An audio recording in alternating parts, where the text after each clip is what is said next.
बेटा परेशान होने की जरूरत नहीं है, हम हक सच पर है।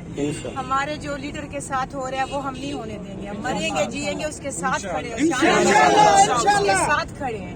वो ये डिजर्व नहीं करता, उसने मुल्क के लिए क्या क्या नहीं सोचा, जो उसने सोचा कभी किसी ने सोचा ही नहीं है। ये कैसे सोच सकते हैं कि इतने अजीम इंसान के साथ ये इतनी ज्यादती करेंगे। हम मुसलमान हैं, हमने मरना है, आखिर अल्लाह को